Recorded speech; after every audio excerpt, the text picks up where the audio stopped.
pero nosotros no tenemos una etiqueta ni nos identificamos especialmente con una denominación, porque yo creo sinceramente que el Señor, en la forma como hemos estado trabajando en estos años, nos ha guiado de esta manera, y aunque respetamos y tenemos muy buena relación y comunión y amistad con otros pastores que sí pertenecen a otras denominaciones, lo que está bien claro es que nosotros sobre todo lo que decimos es que pertenecemos a Cristo.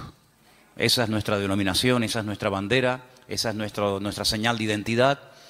Y cuando hablamos acerca del Espíritu Santo, hay personas que hablan del Espíritu Santo una serie de cosas que a lo mejor a otra persona de otra congregación o de otra tendencia o denominación, pues le resulta sorprendente que esa persona diga esas cosas, ¿no? Sin embargo, cuando hablamos del Espíritu Santo, no estamos hablando de algo nuevo que vino en el Nuevo Testamento y que a raíz de los apóstoles y de la iglesia primitiva se comenzó a hablar del Espíritu Santo. Sí, nada que ver, nada que ver. Ya en los primeros versículos de la Biblia ya se le menciona. Génesis 1:1 dice: en el principio creó Dios los cielos y la tierra, ¿sí o no? Y la tierra estaba desordenada y vacía, dice la versión Reina Valera, y el Espíritu de Dios ya estaba allí moviéndose, actuando, revoloteando, como dicen otras versiones. Por lo tanto, no es algo nuevo. Cuando hablamos del Espíritu Santo no es algo que decimos, ¿y eso qué es? El Espíritu Santo está por toda la Biblia, porque el Espíritu Santo es Dios. ¿Cuántos dicen amén? El Espíritu Santo no es una cosa, no es... Los testigos de Jehová lo llaman la fuerza activa. Qué nombre más feo, que ni aparece en la Biblia, ¿no? La fuerza activa. El Espíritu Santo no es una fuerza. El Espíritu Santo es Dios, que se manifiesta de muchas formas, de muchas maneras. Y vamos a leer 4 porciones diferentes para saber de lo que estamos hablando. ¿Les parece? Romanos capítulo 12. En Romanos capítulo 12 aparece una pequeña lista de dones. Y los dones tienen que ver con el Espíritu Santo. Romanos capítulo 12, por favor. Vamos a leer a partir del versículo 4. Romanos capítulo 12, versículo 4. Y dice así la palabra: porque de la manera que en un cuerpo tenemos muchos miembros, pero no todos los miembros tienen la misma función. Más claro agua, ¿verdad? Así nosotros, siendo muchos, somos un cuerpo en Cristo y todos miembros los unos de los otros. De manera que teniendo diferentes, plural, dones, diferentes dones, según la gracia que nos es dada. Y ahora usted vaya contando, cuente los dones que ahí se mencionan. Dice: si el de profecía, úsese conforme a la medida de la fe. O si de servicio, en servir.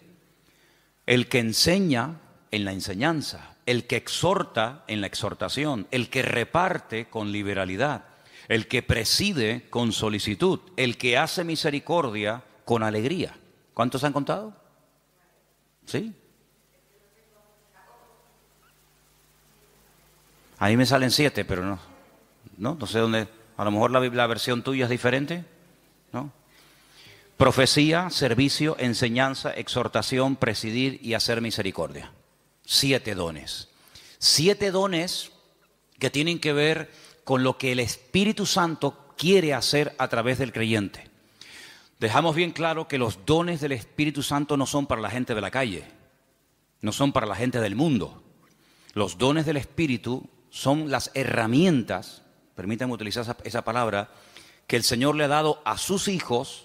Y en el cuerpo de Cristo, que es la iglesia, es donde se tienen que manifestar y donde se tienen que utilizar esos dones. ¿Cuántas veces has oído decir que todo creyente tiene un don? Todos los creyentes tienen como mínimo uno. Hay creyentes que tienen lógicamente más, pero como mínimo todos los creyentes, todas las personas que han nacido de nuevo, tienen uno. ¿Sabes cuál es? ¿Sabes cuál es tu don? Algunos dirán, no, pues mal hecho. Porque si no, entonces, ¿a qué te dedicas? En el Señor, ¿a qué te dedicas? Tú te tienes que dedicar a ser usado en el don que Dios te ha dado. Esa es la aportación que tú tienes que dar a la congregación, a los hermanos en Cristo. Por lo tanto, si no sabes cuál es tu don, nos estás, entre comillas, perjudicando, ¿no? A todos, porque lo que usted tiene que aportar no lo está aportando. Si sabes cuál es tu don, pero no lo estás utilizando, pues también estás obrando mal, porque saber cuál es el don que Dios me ha dado y no usarlo es, como dice la palabra, aquel que se le dio un talento y lo ocultó porque tenía miedo de terminar perdiéndolo. Entonces, la obligación de todo creyente es saber cuáles son sus dones, o al menos cuál es su don. Y una vez que sepas cuál es el don que Dios te ha dado, porque los dones son para utilizarlos para el beneficio y para el crecimiento y el desarrollo del cuerpo de Cristo, pues gloria a Dios, no tienes que romperte la cabeza tratando de imitar a otras personas, tratando de imitar a otras gentes, sino que tú tienes que simplemente desarrollar y poner a servicio el don que el Señor te ha dado. Y ahí tienes 7. No sé si alguno de los que hemos leído tú dices, bueno, pues yo creo que puedo tener el don de misericordia, o el don de servicio, o el don, como dice aquí, de exhortación, o cualquiera que sea. Ahí hay una pequeña lista de 7 dones. Si estos fueran pocos, y si dices, bueno, yo con estos dones no me siento identificado, hay otra lista, ¿vale? Son las 2 únicas listas que hay en el Nuevo Testamento de dones, de regalos, de herramientas que Dios le da a los creyentes para que lógicamente los usen. Dice que cada uno ministre según el don que ha recibido de parte del Señor. La otra lista es muy fácil de aprender, porque también está en otro capítulo 12, pero en esta ocasión en Primera de Corintios. Entonces, la primera lista está en Romanos 12, donde hay 7 dones que ahí se nombran, y la segunda lista está en el capítulo 12 de Primera de Corintios. Y vamos a leerlos, si les parece. Vamos a leer a partir del versículo 4. Primera de Corintios 12, 4. Ahora bien, hay diversidad de dones, pero dice aquí, el Espíritu es el mismo. Hay diversidad de ministerios, eso es otra cosa. Ahora también hablaremos de eso. Pero el Señor es el mismo. Y hay diversidad de operaciones, pero Dios es el que hace todas las cosas en todos, es el mismo. Vamos a contarlos, porque ahora hay una lista muy interesante. Pero a cada uno es dada la manifestación del Espíritu para provecho. Eso siempre así, para provecho. Porque a este es dada por el Espíritu palabra de sabiduría. Eso es un don. Palabra de sabiduría. A otro, palabra de ciencia o conocimiento, como también se le conoce, según el mismo Espíritu. A otro, fe por el mismo Espíritu. A otro, dones, plural, es el único don, uno de los pocos dones que aparece en plural, dones de sanidades por el mismo Espíritu. A otro, el hacer milagros. A otro, profecía. Este se repite. ¿Se acuerdan? Hemos leído profecía en Romanos 12. Aquí se vuelve a repetir. A otro, discernimiento de espíritus. A otro, diversos géneros de lenguas. Y a otro, interpretación de lenguas. ¿Cuántos hay? Aquí hay 9. Pero bueno, digamos que se repite uno que aparece en Romanos 12, pero son 9. Estos 9 dones los añadimos a los otros que se mencionaron en Romanos capítulo 12 y tenemos una lista bastante interesante de dones en los cuales todos y cada uno de los creyentes pueden ser utilizados en cualquier momento.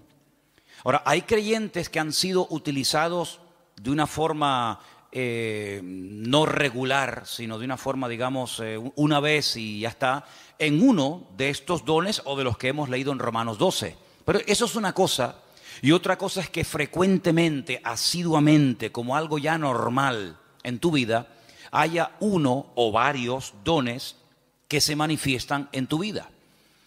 En el Antiguo Testamento, por supuesto que el Espíritu de Dios también operaba, es decir, el Espíritu Santo no estaba muerto y entró en acción en el Nuevo Testamento, ni mucho menos. En el Antiguo Testamento hubieron personas que hicieron tremendos milagros, tremendos. Hubieron profetas que llegaron a resucitar muertos. Por ejemplo, Elías. Por ejemplo, Eliseo. En el Antiguo Testamento encontramos a un hombre que dice la Biblia que Dios le dio una sabiduría tan grande que no hubo otro en toda la tierra capaz de tener aquella sabiduría que este hombre tuvo. Y estoy refiriéndome, como bien saben ustedes, al rey Salomón, que había momentos en los que la gente no sabía qué hacer y él daba la palabra exacta y concreta y específica y problema solucionado, porque la palabra de sabiduría no es para destacar por encima de los demás, sino es para a veces solucionar situaciones que a menos que haya una palabra de sabiduría, una palabra específica de parte del Señor, porque no es un consejo, sino es una palabra concreta y específica, esto es lo que hay que hacer. Y ahí viene la palabra, el bálsamo, viene la respuesta, es lo que el Señor haría si estuviera en nuestra situación. ¿Vale? Eso es la palabra de sabiduría. Y en el Antiguo Testamento hay personas que fueron utilizadas con palabra de sabiduría, con dones de sanidades, con dones de fe, de milagros, etcétera, etcétera. Por lo tanto, estos dones siempre han existido. Siempre han existido. Ahora, en el Nuevo Testamento, a raíz del famoso día de Pentecostés, Hechos capítulo 2, encontramos que hay dos dones que en el Antiguo Testamento no se vieron. Eso no significa de que no existieran, sino que simplemente no era el momento. Todo en la vida tiene un momento. Todo en la vida tiene un momento y un lugar. Y en el Antiguo Testamento no se ve a una persona en una congregación, al aire libre, donde sea, hablando en lenguas. Sí se ven profetizando. Por ejemplo, Saúl dice que se metió un día en una compañía de profetas y profetizó con ellos. Y el Antiguo Testamento está lleno de profetas. Madre mía, pues tienen ahí todos los que quieran. Isaías, Jeremías, todos profetizaron.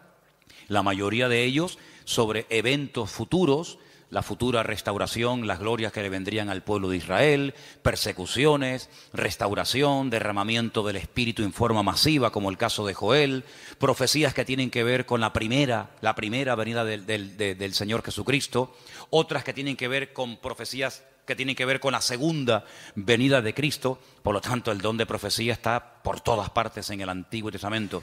Pero repito, el don de hablar en otras lenguas y de interpretar dichas lenguas no aparece ningún ejemplo en el Antiguo Testamento. En el don de discernimiento de espíritus, por supuesto que aparece. Hay varias ocasiones en el Antiguo Testamento donde la gente discernía que ese espíritu, eso que estaba ocurriendo, no era producido por el Señor, sino que detrás de eso estaba nada más y nada menos que el mismísimo Satanás, el mismísimo enemigo de los creyentes y de Dios. Palabra de sabiduría ya la hemos definido, pero la palabra de ciencia es una revelación de algo que ha ocurrido y que trae un conocimiento, trae una revelación. Por ejemplo, ustedes pueden recordar el famoso pasaje donde dice la Escritura que le dice el profeta Eliseo a su siervo, a su criado, a su ayudante Giesi: ¿de dónde vienes?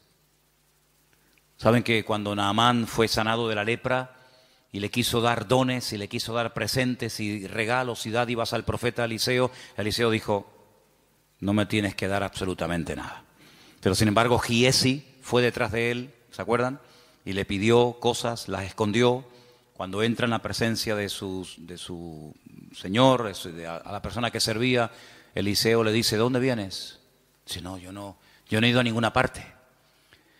Dice: yo te vi cuando ibas detrás de él y le pediste esto y esto. Dice: la lepra de Naamán se te pegará a ti y a tu descendencia para siempre. Es una palabra revelada que a menos que Dios la revele es imposible conocerla. Por lo tanto, los dones del Espíritu están en pleno vigor. Yo sé que hay círculos, evangélicos en algunas congregaciones donde dicen abiertamente, y no tienen ningún reparo en decirlo, que cuando, por ejemplo, murieron los 12 apóstoles, incluido Pablo, los dones, las manifestaciones del Espíritu como que se acabaron. Ya tenemos la palabra, pero es curioso porque la palabra completa no se tuvo cuando murieron los 12 discípulos. Algunos dicen: no, cuando se murieron los 12 apóstoles y ya teníamos la Biblia, sí, pero ¿cuándo tuvimos la Biblia? Al día siguiente de morir Pablo, Pedro y Santiago, pasaron siglos desde que pudimos tener toda la Biblia en un tomo. Y no fue hasta la invención de la imprenta,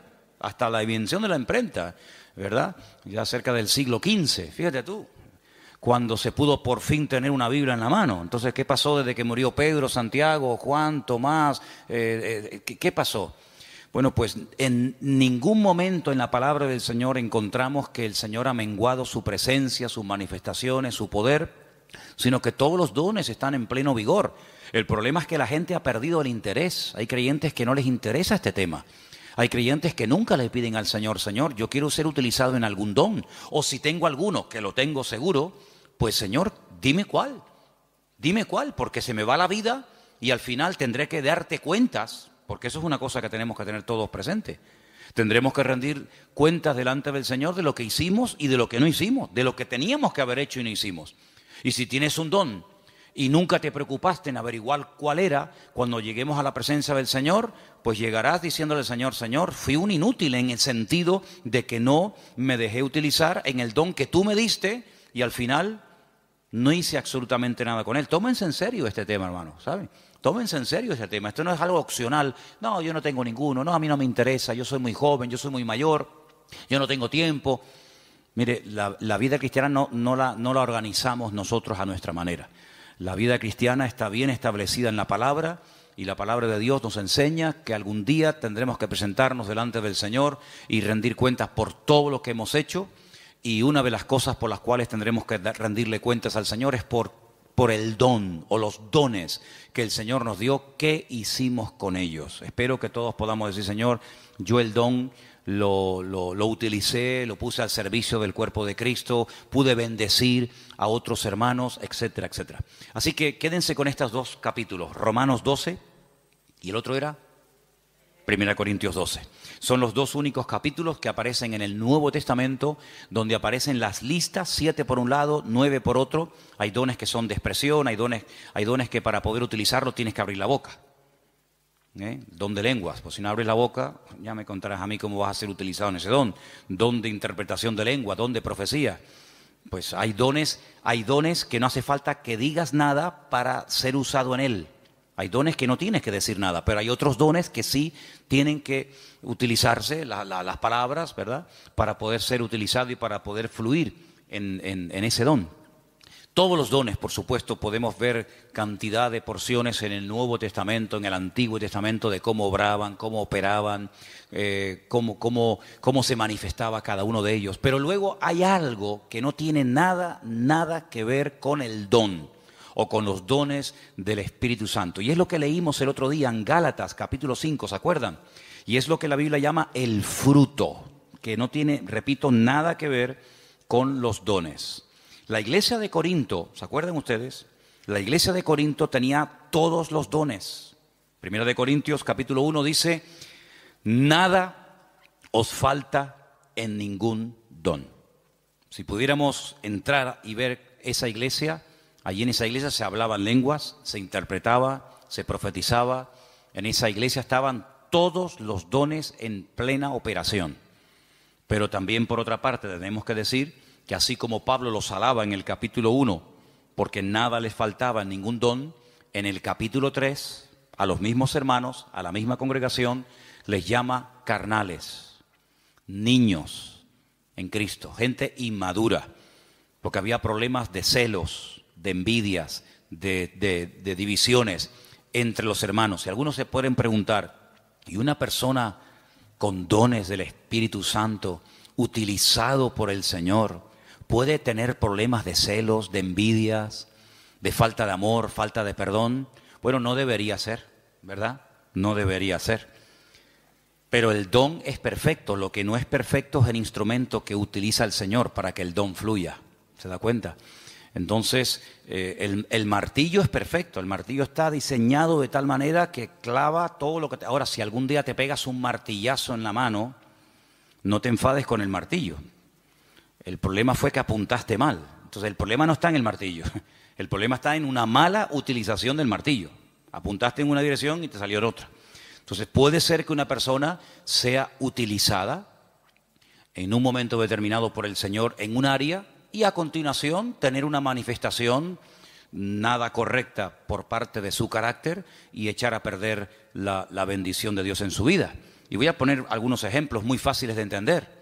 Ustedes se acuerdan cuando Moisés, ¿quién no conoce a Moisés? Moisés se va a lo alto del monte Sinaí en una primera ocasión y se pega 40 días en ayuno y en oración delante de la presencia del Señor. ¿Se acuerdan, sí o no?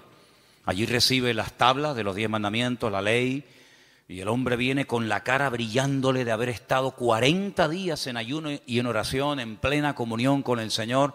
El hombre viene empapado, el hombre viene lleno del Señor, y cuando está llegando cerca del campamento se encuentra al pueblo desenfrenado, un desorden total, haciendo un culto terrible a un becerro de oro que habían levantado en el desierto porque decían: Moisés seguramente habrá muerto, ya lleva 40 días sin aparecer, sabe Dios dónde estará este hombre. Y cuando Moisés ve aquello, dice que coge las tablas de los 10 mandamientos. ¿Y qué pasó? Dice que las tiró al suelo, las rompió, se enfadó de una forma tremenda.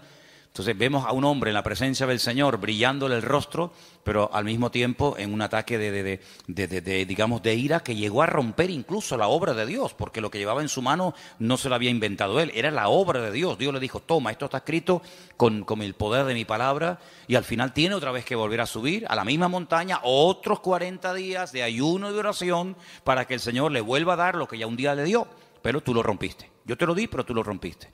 Entonces hay personas que el Señor les da dones genuinos, el don es genuino, no dudamos del don. Pablo dice: nada falta en ningún don. Pero por otra parte también vemos que las personas en un momento determinado, por falta de madurez y por falta de crecimiento y desarrollo espiritual, pueden llegar a causar un mal testimonio, a pesar de que pueden ser en un momento determinado usados por el Señor. Salomón tenía una palabra de sabiduría tremenda en su vida, pero luego después resulta que hacía cosas en su vida que uno dice: pero ¿cómo un hombre tan sabio y tan utilizado por el Señor sea capaz de subvencionar todos estos cultos paganos y de idolatría, llenando todo el país de idolatría? Un hombre tan sabio, un hombre que ha recibido tanta bendición de Dios, ¿cómo es posible que después construya un templo al dios Moloc o al dios Baal? Bueno, son a veces esas contradicciones que no deberían de existir, pero seamos realistas, ocurren, lamentablemente, ¿no?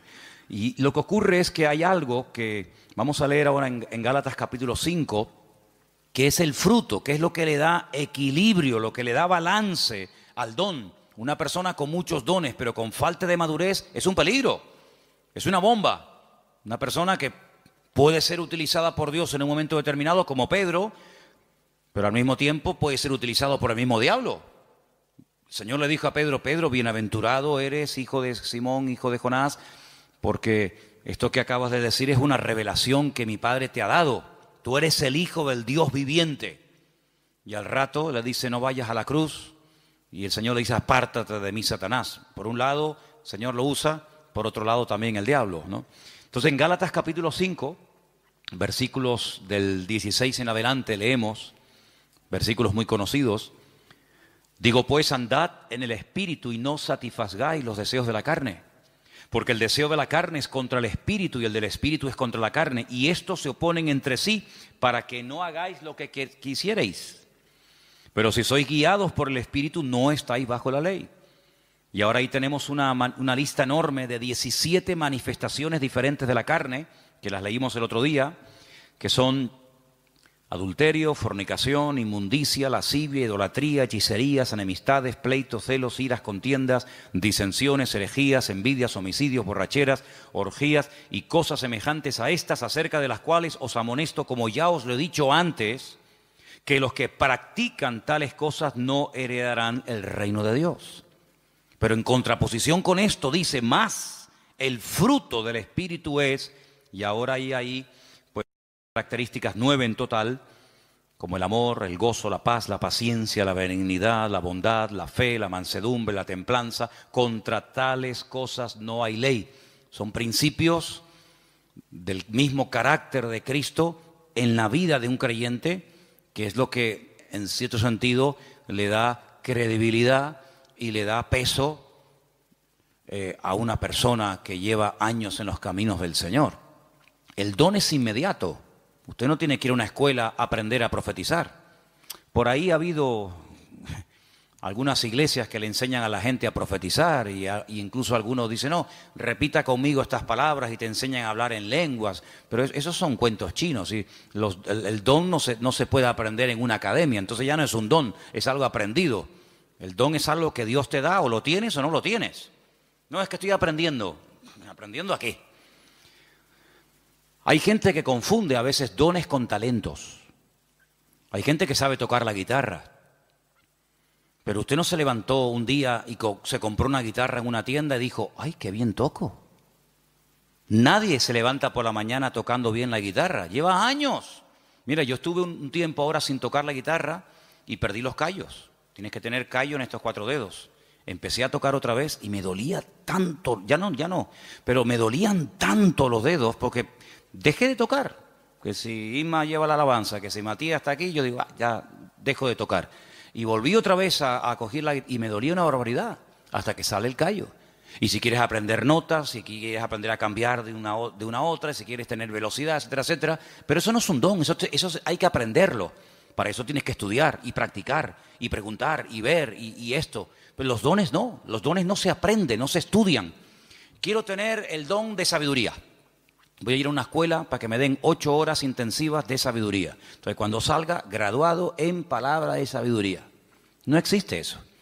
Entonces, los dones son una cosa y los talentos son otra cosa. Hay gente que tiene talentos de cantar, de tocar la guitarra, no sé, de tocar el piano o cualquier otra habilidad, pero no tiene nada que ver con dones espirituales. Luego también hay gente que confunde lo que saben hacer o lo que hacen con un ministerio. Dice, yo tengo el ministerio de la danza. ¿Y eso dónde está en la Biblia? Yo tengo el ministerio de cantar. Entonces confunden dones, confunden talentos, confunden habilidades. Y vamos a ver en la última lista que quería compartir con ustedes, ahora vamos a hacer un repaso. En Efesios capítulo 4, ahí se mencionan los ministerios. Los dones es una cosa, los talentos es otra cosa, el fruto es otra cosa y los ministerios es otra cosa completamente diferente. Y aquí vamos a leer una porción un poquito más extensa para que ustedes sepan para qué son los ministerios. Estamos en Efesios capítulo 4. Efesios capítulo 4. Y voy a leer a partir del versículo 11. Efesios 4, versículo 11. ¿Lo tienen, hermanos? Y él mismo constituyó a unos apóstoles, a otros profetas, a otros evangelistas, a otros pastores y maestros. ¿Cuántos hay? ¿Cuántos ministerios? Cuéntelos. Los mismos dedos que tiene en su mano. 5. Apóstoles, dice aquí, versículo 11. Segundo, profetas, evangelistas, pastores y maestros. ¿Lo podemos decir los 5 ya? A ver. Apóstoles, profetas, evangelistas, pastores y maestros. Esos son los 5 ministerios. Esos son los 5 ministerios. ¿Dónde está el ministerio de tocar la guitarra? ¿Dónde está el ministerio de danzar? No hay ese ministerio, ¿verdad? Usted se puede encargar, puede haber un área, puede haber un departamento, pero los ministerios están bien claramente definidos. Ahora vamos a un poquito a hablar de ellos, pero vamos a leer un poquito más adelante, porque ahora explica el apóstol Pablo para qué Dios a unos los ha nombrado pastores, a otros evangelistas, a otros maestros. Dice, para perfeccionar a los santos para la obra del ministerio. ¿Quiénes son los santos? ¿Quiénes son los santos? ¿Usted es un santo? La palabra santos son los apartados, los que han dejado la vida contraria a la voluntad de Dios, se han apartado. Santo significa una persona que se aparta. Nada más que eso, no es una cosa, no es un señor. Usted cuando salga del culto no intente mirarle la coronita. Saben que a veces en los cuadros aparece así como una cosa redonda. Había una serie hace años que se llamaba El Santo. Algunos de ustedes ni habían nacido. Era de Robert Moore. ¿Se acuerdan? El Santo. Los santos no llevan coronita en la cabeza, ¿vale? Cuando ustedes entran aquí adentro, la gente de la calle dice, oye, ustedes no tienen santos. Dice, sí, aquí estamos así, está lleno de santos. Pasa que no los colgamos en las paredes, están sentados en la silla, ¿vale? Los santos son hombres y mujeres de carne y hueso, normal y corriente, con sus defectos, con sus virtudes, que se han apartado, entre comillas, ¿de qué? De lo que no agrada a Dios, no por presión. No estamos aquí porque nos están presionando. Cuando usted te quiera levantar, te levanta y te va, no hay problema. Estamos aquí por convicción, porque hemos entendido que el Señor es el camino, la verdad y la vida. Hemos llegado a una serie de convicciones, en algunos casos en un tiempo, en otros le lleva más tiempo, pero los santos son las personas que se apartan de todo aquello que no agrada a Dios. Entonces dice que el Señor ha levantado, ha perfeccionado a estos 5 ministerios para ayudar a los santos, para perfeccionarlos, para la obra del ministerio, para la edificación del cuerpo de Cristo, ¿vale? Hasta que todos lleguemos a la unidad de la fe. Esa es la meta, ese es el objetivo, que todos lleguemos a la unidad de la fe y del conocimiento del Hijo de Dios, a un varón perfecto, a la medida de la estatura de la plenitud de Cristo. ¿Cuál es la meta? Que la gente nos ministra, que nos predican, que nos exhortan, que nos enseñan, que nos pastorean. ¿Para qué? Para que lleguemos al nivel, a la medida del Señor Jesucristo. Nos falta mucho todavía, ¿eh? ¿Sí o no? Nos falta mucho. Pero bueno, esa es la meta. Y sigo leyendo, versículo 14. Para que ya no seamos niños fluctuantes, llevados por doquiera de todo viento de doctrina, por estratagema de hombres, que para engañar emplean con astucia las artimañas del error, sino que siguiendo la verdad en amor, crezcamos en todo en aquel que es la cabeza, esto es Cristo, de quien todo el cuerpo, toda la iglesia, bien concertado y unido entre sí por todas las coyunturas que se ayudan mutuamente, según la actividad propia de cada miembro, recibe su crecimiento para ir edificándose en amor. Tal vez el mejor ejemplo para entender lo que debería ser una iglesia es el cuerpo humano. Y ahí todos me van a entender. Porque usted a lo mejor nació en un país, otros nacieron en otro país, unos tienen una edad, otros tienen otra, unos son hombres, otros son mujeres, pero todos tenemos un cuerpo, ¿vale? Y por eso es el mejor ejemplo para entender lo que debería ser una iglesia. En un cuerpo hay centenares de órganos, de células, de huesos, de arterias, de venas, de músculos, pero todos tienen una función, no hay nada que sobra. Nada, ni un solo miembro sobra. Hay huesos que son muy largos, huesos que son prácticamente imperceptibles, están aquí dentro del oído, ni se ven, pero si no lo tuviéramos estaríamos sordos, perdidos, no escucharíamos nada. Tenemos unas manos que son una joya. Cuando ustedes ven esos robots, saben que al hombre siempre le ha gustado el tema de los robots, sobre todo a los japoneses, ¿no? Cuando ustedes ven el último robot que los japoneses han diseñado y corren la cortina y hay un humo y música y focos para ver el último robot que han hecho, tú lo miras y dices, ¡qué birria! ¡Qué birria! ¿Te gustaría caminar como un robot? ¿Te gustaría moverte como un robot? Y eso es lo máximo a lo que ha llegado el hombre, lo máximo. Increíble. Una mano. La mano del ser humano es tan perfecta que no hay un robot, no hay una máquina en el mundo que le llegue, vamos, ni al 1% de las habilidades que tiene solamente la mano. El ojo, no hay una cámara en el mundo que sea tan perfecta como el ojo del ser humano. Una bomba de agua que tarde o temprano termina rompiéndose. Aquí tenemos una bomba aquí dentro del pecho que está 70, 80, 90, 100 años en algunos casos, pum, pum, pum, pum, pum, pum, pum. Millones de litros de sangre bombeando por la mañana, por la tarde, por la noche, de pie, sentados, acostados, en avión, en la cama, de jóvenes, de niños, hasta en el vientre de nuestra madre. Es una cosa increíble. Los filtros que tenemos en el cuerpo, los que tenemos coche, de vez en cuando tenemos que cambiar el filtro de aceite, ¿sí o no? El filtro del aire, hace poco le cambié al coche mío el filtro del aire y yo digo, pero señor, si yo le suelo cambiar muy a menudo los filtros, estaba negro. ¿Cuándo fue la última vez que te cambiaron los filtros? Tenemos los riñones. Ay, amigo, eso es una maravilla, los filtros que tenemos. la polución que tragamos todos los días y no decimos, mira, cámbiame los riñones, ponme 2 nuevos, el hígado, ponme 1 nuevo de vez en cuando. Es algo increíble, una perfección alucinante, hermano, increíble, increíble. Bueno, pues eso es lo que el apóstol Pablo dice, mira, así como nuestro cuerpo, todos los miembros se ayudan el uno al otro. Dice, si todo el cuerpo fuera ojo, ¿cómo caminaríamos? ¿Cómo cogeríamos las cosas? ¿Te imaginas un ojo así? ¿Un ojo gigante? ¿Cómo hacemos? No podríamos oír a nadie, pero si fuéramos solamente una oreja, ¿te imaginas una oreja así? O que fuéramos solamente lengua, una lengua ahí de 1,80. Sería terrible. Pero Dios ha puesto todo en el cuerpo humano con una perfección increíble, increíble, hermano. El apóstol Pablo dice, así deberían ser los creyentes en las iglesias. Ay, si el corazón no quiere trabajar, nos morimos, un infarto. Si el cuerpo dice, bueno, no voy a caminar más, inválidos. Y en una iglesia, hermanos, cuando alguien se pega años sentado en una silla y no aporta nada, no es lo mismo que si tuviéramos un brazo que no se quiere mover, está ahí caído, paralítico.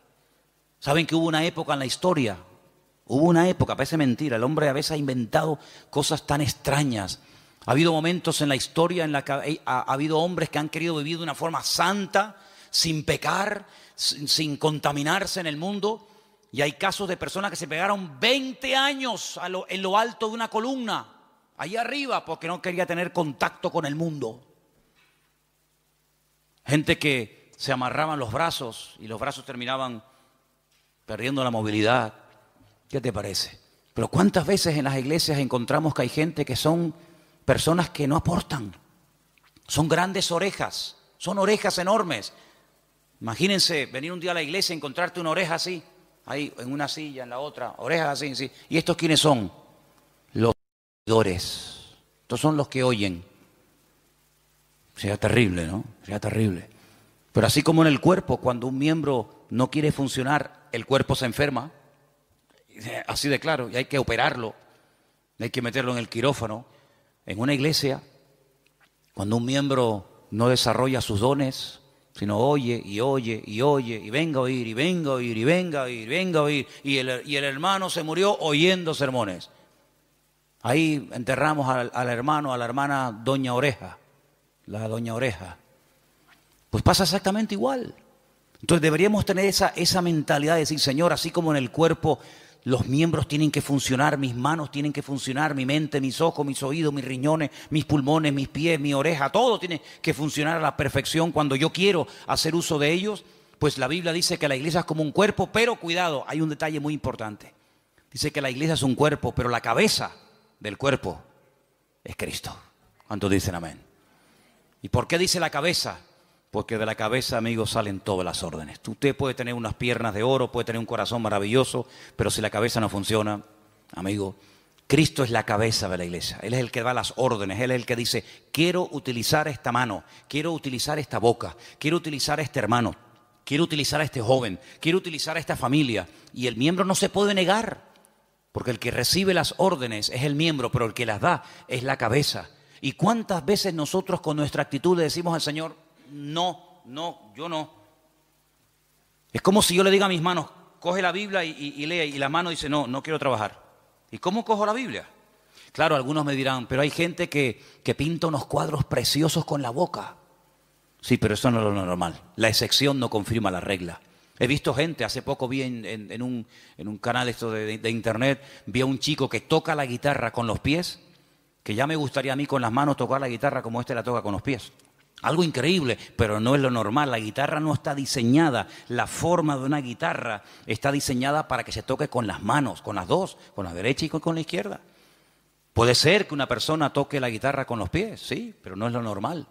Entonces, cuando en una congregación hay personas que tienen dones, que tienen talentos, que han escuchado durante años y años y años palabra, pero no aportan, es como cuando un miembro del cuerpo humano dice no quiero trabajar.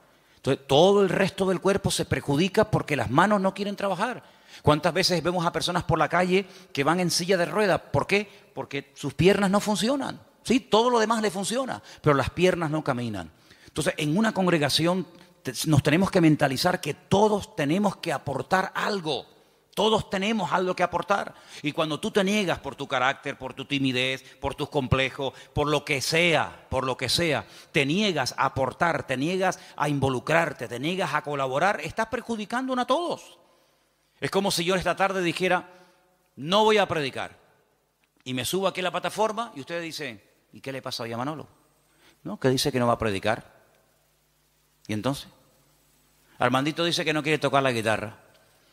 El padre que está allí en el ordenador dice que hoy no va a grabar. Perdón, la batería. Veo que de oídos estáis muy bien. ¿Qué te parece, amigo? Entonces, si hiciéramos un día un experimento y dijéramos, bueno, Armando, padre, lo vamos a poner en la batería. Y al hijo lo vamos a poner en la guitarra. Y a Ima la vamos a poner que toca el bajo. Y al otro lo vamos a poner que... No funciona. No funciona. Porque tenemos que ser un equipo. Y para que todo funcione, cada uno tiene que estar en su sitio. ¿Quién es el que nos pone en el sitio? Bueno, por supuesto el Señor. Siempre las respuestas nuestras a veces son muy espirituales. El Señor es mi pastor, nada me faltará. Ya, pero tu pastor terrenal, ¿quién es? ¿Tu iglesia cuál es? No, yo pertenezco a la iglesia universal del Señor. Ya, me parece muy bien, hermana. Pero su iglesia en la tierra, ¿cuál es? ¿Verdad? ¿Quién le pone en el sitio? No, el Señor me pone, el Señor me pone. Ya, el Señor le pone, pero ¿a través de quién le pone?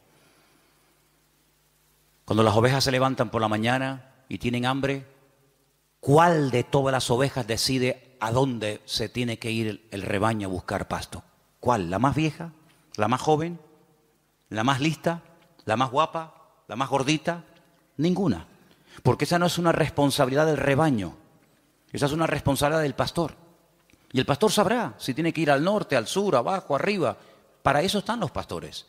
Y entonces cuando hemos leído esta tarde en este último pasaje de los ministerios, los apóstoles, los pastores, los evangelistas, tenemos que saber cuáles son las funciones de estos ministerios para que podamos dejarnos ayudar y para que el Señor nos vaya mostrando cuál puede ser nuestro sitio y una vez que lo descubramos, poder servir al Señor de una forma eficaz y no estar dando palos de ciego y que se nos va la vida y al final muchos planes, muchas ideas, muchos proyectos, pero al final no concretamos nada. Y bueno, los apóstoles son las personas que tienen el ministerio más amplio. Algunos dicen, bueno, por hoy en día no hay apóstoles. Bueno, de acuerdo, aunque bueno, les digo una cosa, dicho sea de paso, aquí tal vez en Canarias, aunque hay alguno también, pero si usted sale por ahí un poco, hay más apóstoles hoy en día que en toda la época de los primeros cristianos. Hoy en día todo el mundo es apóstol. Uno va a la península hoy por hoy y ya te dan la tarjeta de apóstol tal, apóstol cual, apóstol no sé qué. Hoy en día apóstol hay por todos lados. Pero quitando el título, el apóstol es la persona que hace de todo un poco. El apóstol es un ministerio completo, es como el dedo pulgar, que es el único que es capaz de tocar a los demás, ¿no? Es un poco pastor, es un poco evangelista, es un poco maestro, es un poco pionero, es un poco de todo, ¿verdad? Es el que abre, el que pastorea, el que funda la obra. El ministerio apostólico es el más amplio de todos. ¿Sé bueno qué es? ¿Pastor? No, pues también es evangelista. O es maestro. Sí, pero también es no sé qué. Es un ministerio muy amplio. Lógicamente el ministerio de pastor está más claro que el agua, es la persona que está en una congregación, la que atiende a la iglesia, la que no solamente atiende a la iglesia, sino que cuida a la iglesia de lobos, porque en los tiempos de la Biblia el pastor dedicaba más tiempo a cuidar el rebaño de que fuera atacado por lobos que realmente a atender en sí al rebaño, porque una vez que el rebaño lo llevas al pasto ya no tienes que hacer nada más. Pero el pastor sí tiene que hacer algo más. El pastor está vigilando por si le viene el lobo por la derecha, por la izquierda, por detrás o por delante. Ya llevó al rebaño a lugares de delicados pastos. Ya la oveja no tiene que pensar en nada más, pero el pastor tiene que estar oteando el horizonte por si acaso viene algún peligro. Esa es una de las funciones tal vez más importantes hoy en día. Y dice la palabra de Dios que en los últimos tiempos una de las cosas que van a escasear son buenos pastores. Parece mentira. Los evangelistas son las personas que tienen un ministerio que sale fuera de la congregación. Son personas que Dios los ha capacitado con una gracia para ganar almas, para llevar almas a los pies de Cristo, para integrarlas en el cuerpo de Cristo y que crezcan y maduren y el día de mañana pues sigan sirviendo al Señor. Los profetas, no es tanto el profeta del Antiguo Testamento que era el que hablaba en nombre del Señor, sino los profetas hoy en día son personas que exhortan, que amonestan, que sacuden, que motivan a la iglesia. Entonces, estos ministerios, dice la Biblia, que Dios los ha puesto en nuestro camino, en nuestra vida, ¿para qué? para perfeccionarnos. Y hermano, cuando usted, por ejemplo, no se tiene un problema con el corazón, usted no va al dentista, usted va al cardiólogo. Hermana, cuando usted quiere revisarse, usted tiene que ir a un ginecólogo, usted no tiene que ir a un neurólogo o a cualquier otro. Sí, los especialistas en la medicina son los que se encargan específicamente de las distintas áreas de nuestro cuerpo, ¿verdad? A veces hay médicos que dicen, mire, perdone, esto se escapa de mis manos, usted tiene que ir a fulanito de tal, y ellos mismos te remiten al especialista. En la iglesia, en el cuerpo de Cristo pasa exactamente lo mismo. El Señor va a poner en tu camino, espero que los reconozcas y que los valores, el Señor va a poner en tu camino a personas que en un momento determinado te van a sacudir. Pero claro, tú no vas a estar toda la vida que te estén sacudiendo, pero habrá otros momentos en tu vida en los que el Señor te va a guiar por un camino o te va a guiar por otro. Lo importante es que las ovejas se dejen pastorear. Lo importante es que la gente quiera aprender. Cada vez que hemos tenido la oportunidad de trabajar con algún grupo, nos pasó con los hermanos del Puerto de la Cruz, cuando estábamos comenzando a trabajar con los hermanos que en su día vinieron aquí a pedir ayuda, yo lo primero que les pregunté fue, ¿ustedes van en serio? Porque yo no quiero perder el tiempo. Si ustedes van en serio y quieren aprender y queremos trabajar juntos, aquí nos tienen. Si no, búsquense a otro, porque para perder el tiempo, no. Con los hermanos de Israel, exactamente igual. Hermanos, ¿ustedes quieren ir en serio? ¿Ustedes quieren ser atendidos? ¿Quieren ser enseñados? ¿Quieren ser pastoreados? Entonces, lo importante es que siempre tengamos la actitud de querer aprender. Y hermano, en la vida no hay un momento en el que se llega y se dice, ya lo sé todo, ya lo he recibido todo, sino que siempre hay algo que aprender. Y quiero terminar recordando las palabras que Pedro un día, estamos hablando del apóstol Pedro, un hombre que vivió cerca del Señor, caminó por encima de las aguas, un hombre que, bueno, fue una bendición de Dios. Él en una de sus cartas dice, hablando de Pablo,